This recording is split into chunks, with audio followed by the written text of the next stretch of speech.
오늘은 출애굽기 23장 1절에서 9절을 보도록 하겠습니다. 공평에 관한 법.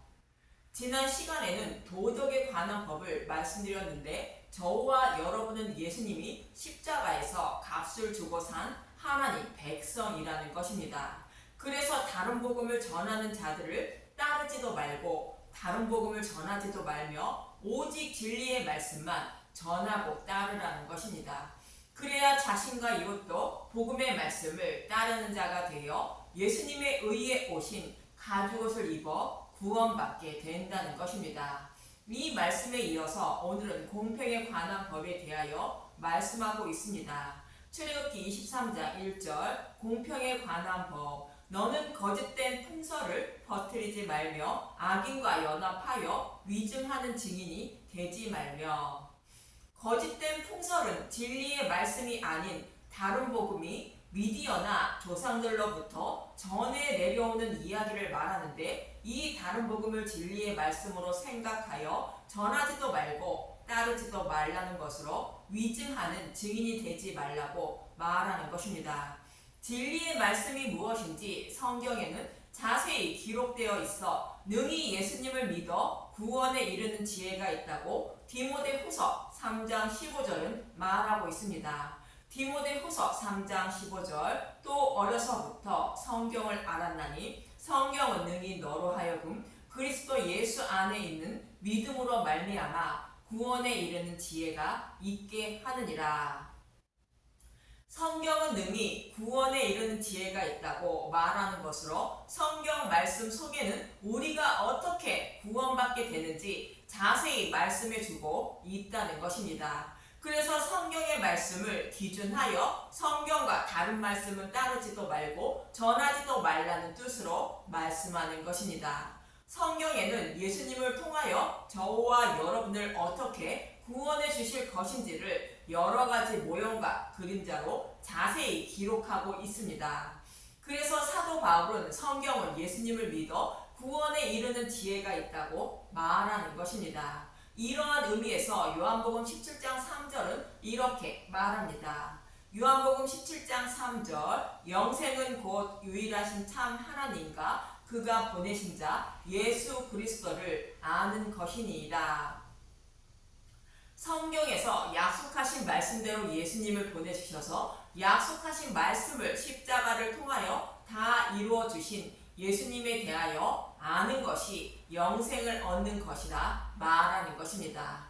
이 사실을 기록한 것이 성경으로 성경은 능히 구원에 이르는 지혜가 있다고 사도 바울은 말하고 있는 것입니다. 그래서 오직 성경을 기준하여 진리의 말씀과 다른 복음을 판단하여 하나님을 섬겨야 하는 것입니다. 그러면서 본문 2절은 또 이렇게 말하고 있습니다. 출애굽기 23장 2절 다수를 따라 악을 행하지 말며 송사의 다수를 따라 부당한 증언을 하지 말며. 이 말씀은 다수의 사람이 진리의 말씀이라며 따른다고 해도 따르지 말고 전하지 말라는 것으로 오직 누룩이 없는 진리의 말씀만 전하고 따라야 한다는 것입니다. 요한복음 5장에서는 베데스다 연못에 물이 동일 때 먼저 들어가는 사람이 어떤 병이든지 치료받는다고 전해 내려오는 말을 듣고 그 목가에 많은 병자들이 모여 있다고 말하고 있습니다. 이는 조상들로부터 전해 내려오는 대로 율법으로 하나님을 섬기고 있는 이스라엘 백성을 모형하는 것으로 그들처럼 조상들로부터 전해 내려오는 다른 복음을 따르지 말라는 것입니다.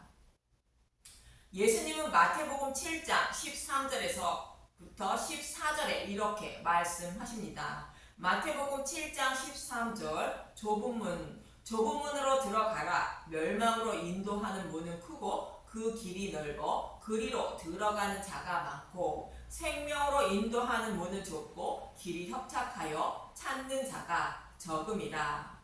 사람의 마음은 자신의 눈과 귀와 마음을 즐겁게 해주는 말씀만 따른다는 것으로 이러한 말씀을 전하는 곳에는 사람이 많이 모여든다고 멸망으로 인도하는 문은 크고 넓다고 말하는 것이며 진리의 말씀을 전하는 것을 사람들은 따르려 하지 않는다는 것으로 생명으로 인도하는 문은 좁고 길이 협착하다고 말하는 것입니다.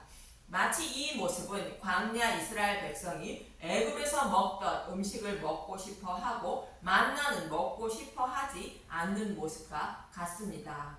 이렇게 다수의 사람이 따른다고 할지라도 진리의 말씀이 아니면 따르지도 말고 전하지도 말라 말씀하는 것입니다. 또 본문 23절은 이렇게 말하고 있습니다. 출애굽기 23장 3절 가난한 자의 송사라고 해서 편벽되어 두둔하지 말지니라. 가난한 사람의 일을 보면 도와주고 싶은 마음이 드는 것처럼 가까운 친구나 가족이 다니는 곳에는 진리 여부를 따지지 않고 따른다는 것입니다. 그러나 오직 진리의 말씀만 듣고 전하며 하나님을 섬겨야 심판받지 않고 생명을 얻게 된다고 말씀하는 것입니다. 창세기 42장 18절에서 20절에는 요셉과 형들의 이야기를 통하여 저와 여러분이 어떻게 생명을 얻게 되는지 그 방법을 말씀하고 있습니다. 창세기 42장 18절 사흘 만에 요셉이 그들에게 이르되 나는 하나님을 경외하노니 너희는 이같이 하여 생명을 보존하라. 너희가 확실한 자들이면 너희 형제 중 한 사람만 그 옥에 갇히게 하고 너희는 곡식을 가지고 가서 너희 집안에 굶주림을 구하고 너희 막내 아우를 내게로 데리고 오라. 그러면 너희 말이 진실함이 되고 너희가 죽지 아니라 하니 그들이 그대로 하니라. 이 말씀은 7년 풍년의 양식을 저장하고 애굽의 총리로 있는 요셉에게로 양식을 구하기 위하여 요셉의 형들이 찾아오자 요셉은 교회를 상징하는 형들이 요셉이 준 양식을 먹고 생명을 얻을 수 있는 방법을 가르쳐주고 있는 것입니다. 여기서 요셉이 쌓아놓고 있는 양식은 저와 여러분이 가지고 있는 성경을 모형하며 애굽의 총리로 있는 요셉은 십자가에서 죽으시고 부활 승천하여 하나님 우편에 앉아 계신 예수님을 상징합니다. 그리고 요셉의 형들은 생명의 양식을 먹고 구원받기 위하여 신앙생활을 하고 있는 교회를 상징합니다. 이러한 의미에서 요셉이 형들에게 생명을 보존할 수 있는 방법을 가르쳐 주는 것은 저와 여러분이 어떤 말씀을 먹고 믿어야 구원받을 수 있는지 말씀하고 있는 것으로 진리의 말씀이 무엇인지 말씀하고 있는 것입니다. 그런데 요셉이 양식을 주며 너희 집안에 굶주림을 구하라는 것은 매일 육적인 양식을 먹는 것처럼 성경의 말씀을 먹어야 한다는 뜻인 것입니다. 이렇게 성경의 말씀을 먹고 막내 아우 베냐민을 데리고 와야 생명을 얻게 된다고 말하는 것입니다.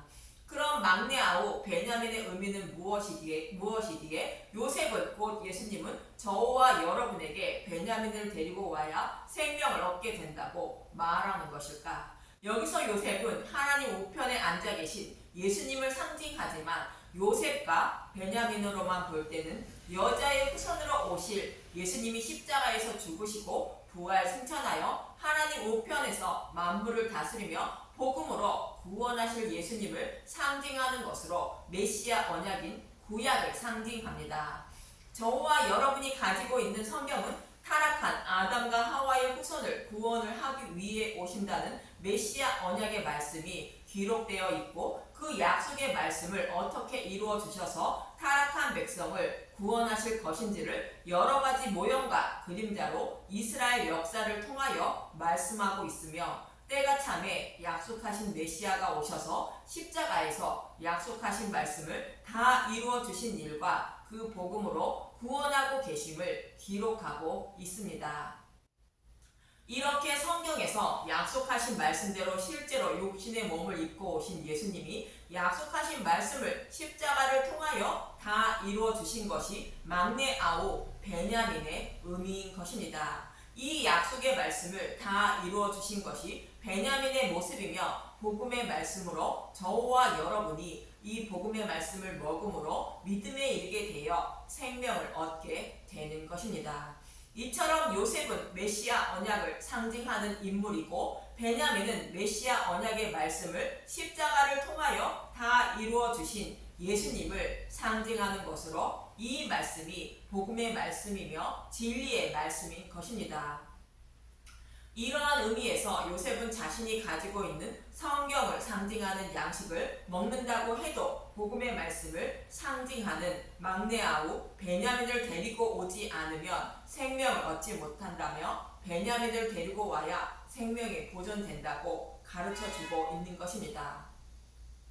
이 말씀은 저와 여러분에게 하시는 말씀으로 예수님에 대하여 기록된 성경의 말씀을 통하여 모든 성경을 예수님에 대하여 풀어주는 말씀을 듣고 성경에서 약속하신 말씀대로 예수님이 오셔서 약속하신 말씀을 십자가를 통하여 다 이루어 주셨다는 것을 알고 믿어야 저와 여러분에게 성령이 오셔서 거듭나게 하심으로 구원받게 되는 것입니다.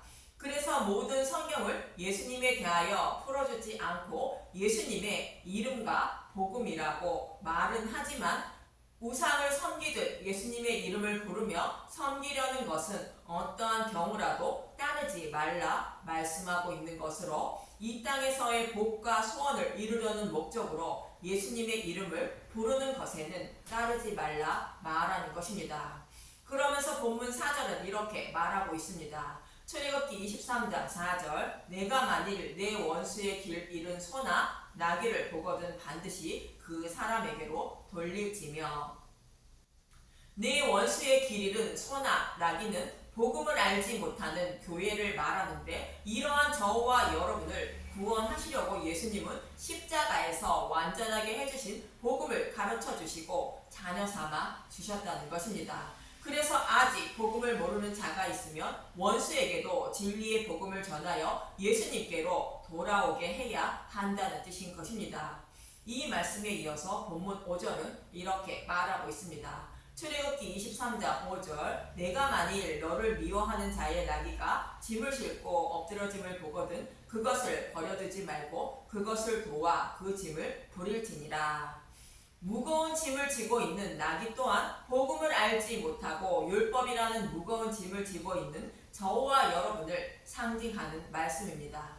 예수님은 마태복음 23장 2절에서 3절에 서기관과 바리새인들은 이렇게 책망하십니다. 마태복음 23장 2절 서기관들과 바리새인들이 모세의 자리에 앉았으니 그러므로 무엇이든지 그들이 말하는 바는 행하고 지키되 그들이 하는 행위는 본받지 말라. 그들은 말만 하고 행하지 아니하며 또 무거운 짐을 묶어 사람의 어깨에 지우되 자기는 이것을 한 손가락으로도 움직이려 하지 아니하며 서기관과 바리새인들은 자신들도 지키지 못하는 율법을 지켜야 한다며 백성들을 가르치고 있다는 것입니다.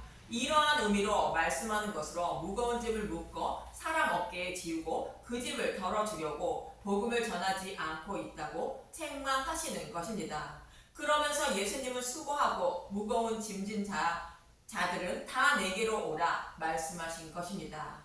마태복음 11장 28절 수고하고 무거운 짐진 자들아 다 내게로 오라 내가 너희를 쉬게 하리라.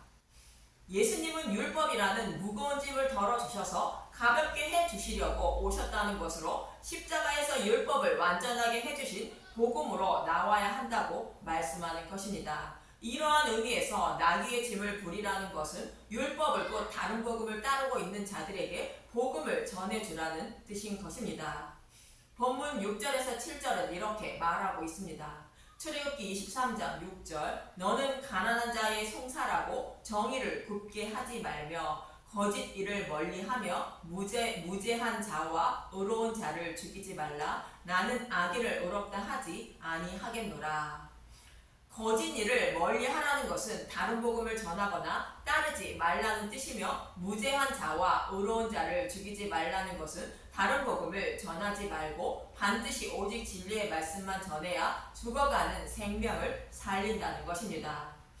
또 본문 8절은 이렇게 말하고 있습니다. 출애굽기 23장 8절 너는 뇌물을 받지 말라. 뇌물은 밝은 자의 눈을 어둡게 하고 의로운 자의 말을 곱게 하느니라. 뇌물을 받지 말라는 것은 진리의 말씀을 전하지 않고 뇌물을 준 자의 뜻대로 다른 복음을 전하지 말라는 것으로 사람을 많이 모아 돈을 벌려고 그들이 좋아하는 말만 전하지 말고 오직 진리의 말씀만 전해야 한다는 뜻인 것입니다. 오직 진리의 말씀만 전하라는 뜻인데 발락이 발람에게 뇌물을 주어 이스라엘 백성을 저주하게 한 사건이 있습니다. 신명기 23장 4절에서 5절만 보겠습니다. 신명기 23장 4절 그들은 너희가 애굽에서 나올 때에 떡과 물로 너희를 길에서 영접하지 아니하고 메소포타미아의 부돌 사람 부올의 아들 발람에게 뇌물을 주어 너희를 저주하게 하려 하였으나 내 하나님 여호와께서 너를 사랑하심으로 내 하나님 여호와께서 발람의 말을 듣지 아니하시고 내 하나님 여호와께서 그 저주를 변하여 복이 되게 하셨나니. 발락이 이스라엘 백성을 저주하게 시켰지만 여호와 하나님은 그 저주를 변하여 복이 되게 하셨다는 것입니다. 여호와 하나님은 민수기 24장에서 이스라엘 백성에게 저주를 복으로 선포하셨습니다. 17절에서 20절만 보겠습니다. 민수기 24장 17절 내가 그를 보아도 이때의 일이 아니며 내가 그를 보아도 바라보아도 가까운 일이 아니로다. 한 별이 야곱에게서 나오며 한 규가 이스라엘에게서 일어나서 모압을 이쪽에서 저쪽까지 쳐서 무찌르고 또 셋의 자식들을 다 멸하리이다. 그의 원수 에돔은 그들의 유산이 되며 그의 원수 세일도 그들의 유산이 되고 그와 동시에 이스라엘은 용감히 행동하리로다. 주권자가 야곱에게서 나서 남은 자들을 그 성읍에서 멸절하리로다 하고 또 아말렉을 바라보며 예언하여 이르기를 아말렉은 민족들의 으뜸이나 그의 종말은 멸망에 이르리로다 하고. 아브라함과 이삭과 야곱에게 약속하신 말씀대로 메시아가 오셔서 십자가에서 사탄의 머리를 밟고 구원해 주신다는 것으로 주권자가 야곱에게서 나와서 이방 민족을 멸하신다고 말씀하는 것입니다. 이 복음의 말씀만 전하라는 뜻으로 돈을 위하여 다른 복음을 전하지 말고 오직 약속의 말씀대로 오셔서 십자가에서 다 이루어 주신 예수님에 대하여 전해 주어야 한다고 말씀하는 것입니다. 본문 9절은 이렇게 말하고 있습니다. 출애굽기 23장 9절 너는 이방 나그네를 압제하지 말라. 너희가 애굽 땅에서 나그네 되었은즉 나그네의 사정을 아느니라.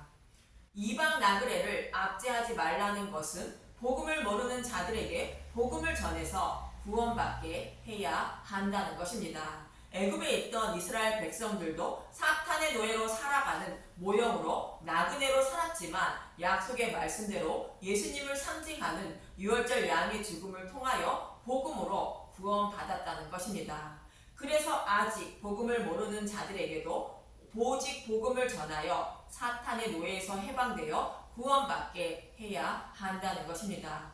이처럼 여호와 하나님은 미디어를 통하여 유행하는 말씀이나 조상들로부터 전해 내려오는 말씀이 진리라 생각하지 말고 오직 성경에서 말씀하고 있는 메시아 언약인 십자가를 기준하여 진리의 말씀만 붙잡고 살아가며 이웃의 구원을 위하여 진리의 말씀만 전하며 살라고 말씀하는 것입니다.